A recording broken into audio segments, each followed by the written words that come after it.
खैर मकदम, good morning, प्रातः अभिनंदन। I am sorry I got more time in communicating with you as I was busy in Navratri Puja, and I all the time remember my Guruji Sri K.N. Rao communication that nothing can succeed till you are blessed with that omnipotent, omnipresent, omniscient. So it is our always practice that all the festivals we try to put ourselves on the lap of that omnipotent. So I'm really sorry for it.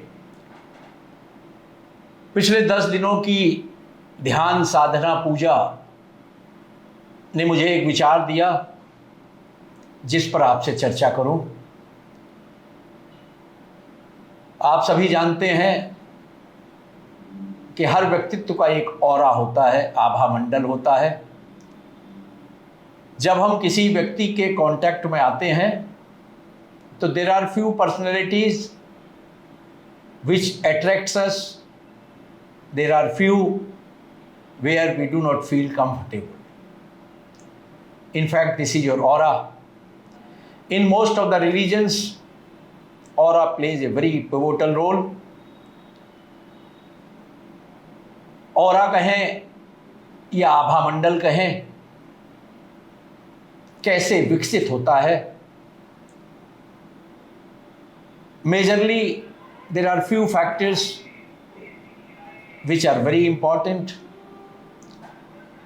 आपकी सकारात्मकता, विचारों में सकारात्मकता, सकारात्मक वातावरण, सत्संग, पूजा, हवन, मंत्र, उच्चारण, भजन,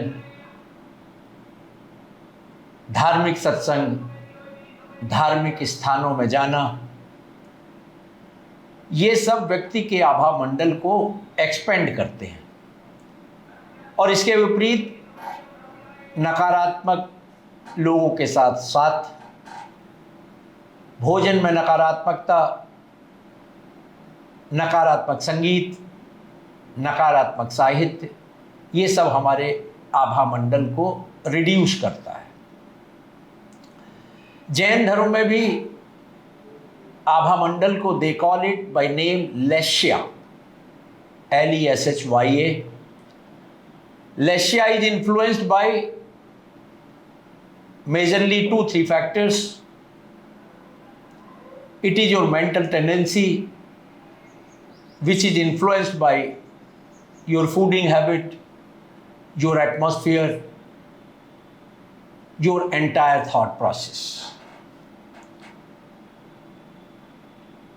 अब कैसे विकसित होता है आभा मंडल, ये बहुत इंपॉर्टेंट चीज है।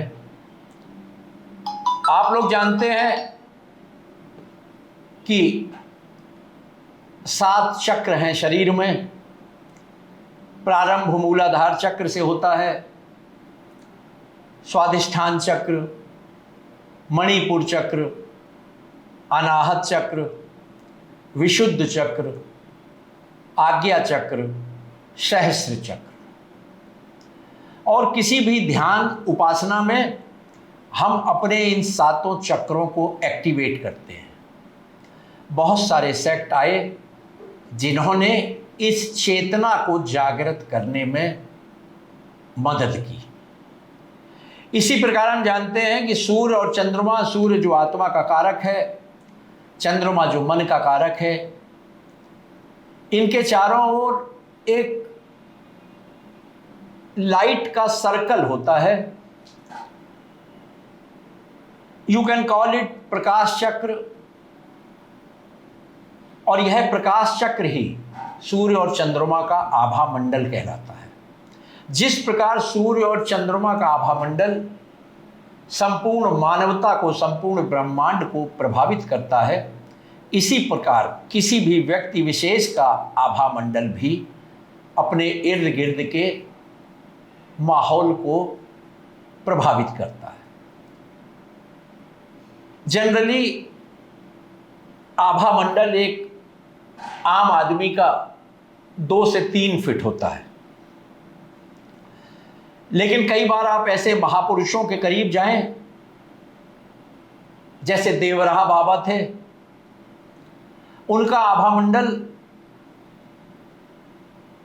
30 से 60 मीटर तक का था। 60 मीटर की रेंज में आते ही उनके व्यक्तित्व का प्रभाव आपके ऊपर पड़ता था। तो ये आभा मंडल निर्भर करता है आपकी साधना कैसी है, आपका तप कैसा है, आपका ध्यान कैसा है, आपका व्यक्तित्व कैसा है, आपका वैचारिक प्रोसेस क्या है। जैसे जैसे हम इन के माध्यम से अपना मानस पटल, अपना आध्यात्मिकता को विकसित करने लगते हैं, सरलता ले आते हैं, हम अपने व्यक्तित्व से काम, क्रोध, मोह, अहंकार, लोभ, दुर्व्यसन, इन सब पर नियंत्रण कर लेते हैं। हमारा आभा मंडल विकसित होने लगता है। आभा मंडल न सिर्फ व्यक्ति विशेष का है, बल्कि वनस्पति का, जीव जंतुओं का, सभी का आभा मंडल है। तभी आप देखते होंगे, हम वास्तु में जब जाते हैं तो वास्तु विशेषज्ञ आपको कहता है घर में तुलसी का पौधा लगाएं, घर के करीब कनेर का पौधा लगाएं, सफ़ेद आक का पौधा लगाएं, पीपल का पौधा लगाएं, वट वृक्ष लगाएं। ऐसा क्यों, कभी आपने सोचा? इन वनस्पतियों का आभा मंडल भी बहुत महत्वपूर्ण है। इसीलिए हिंदू धर्म की हर पूजा में आपने देखा होगा, आम के वृक्ष के पत्ते मंगाए जाते हैं, पीपल की पूजा की जाती है, नीम वृक्ष घर के करीब लगाया जाता है, नारियल लगाया जाता है। तो आइए इस पर चर्चा करते हैं सूक्ष्म सी, कि इन पौधों की, इन वनस्पतियों की ऑरा की रेंज, आभा मंडल की रेंज कितनी है। पीपल का वृक्ष 3.5 मीटर, इसी प्रकार तुलसी की करीब 6 से 6.5 मीटर, वट वृक्ष 10 मीटर, नीम का वृक्ष 5.5-6 मीटर, आम का वृक्ष 3 से 4, लगभग 3.5 मीटर यू कैन से, नारियल 10.5 मीटर। इन सब वृक्षों की विशेषता है, ये आभा मंडल सभी को प्रभावित करती है। इसीलिए वास्तु के दोषों का उपाय भी हम इन वनस्पतियों के माध्यम से करते हैं। वास्तु में दोष के निवारण में गाय का बहुत बड़ा रोल है। देसी गाय जिसकी विशेषता है, उसके पीठ पर आप 3 से 5 मिनट निरंतर हाथ फिराएं, आपका ब्लड सर्कुलेशन सामान्य होगा। गाय का आभा मंडल 15-16 मीटर होता है। इसीलिए गाय के आभा मंडल से हमने बहुत सारी चीज़ें ली। चरणामृत में गाय का दूध, गाय का घी, गाय का दही, इन सब का इस्तेमाल निरंतर हम लोग करते आ रहे हैं। एक विचारधारा है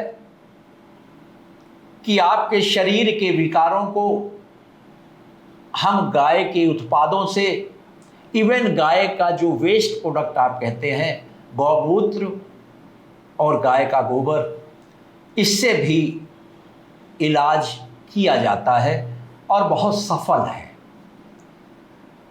तो सिर्फ मेरा कहने का सिर्फ तात्पर्य इतना है कि जब आभामंडल वनस्पति में, जानवर में है,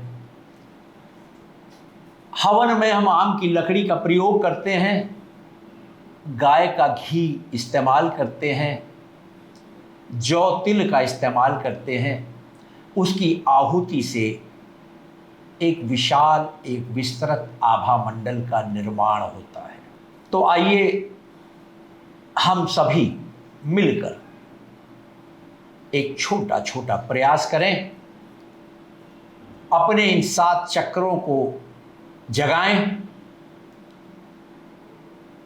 घर दफ्तर के करीब उन पौधों का पौधारोपण करें, यथासंभव घर के आसपास गाय रखें।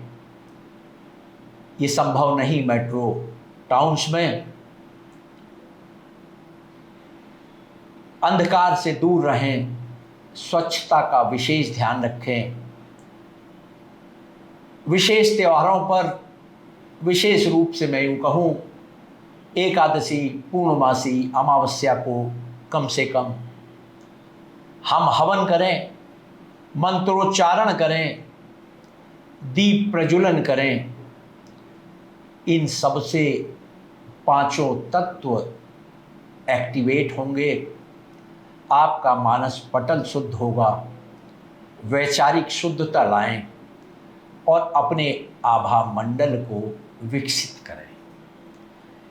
इस पर बहुत लंबी चर्चा हो सकती है।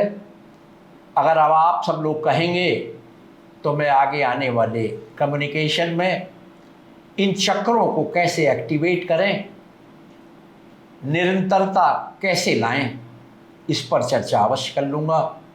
उम्मीद है आप लोगों को मेरा ये संवाद पसंद आया होगा। अपने कमेंट्स से अवश्य मुझे बताएं, ताकि मैं इस कड़ी को, इस श्रृंखला को आपके करीब ला सकूं और आपके व्यक्तित्व में बदलाव की तरफ प्रयास कर सकूं। Thank you very much.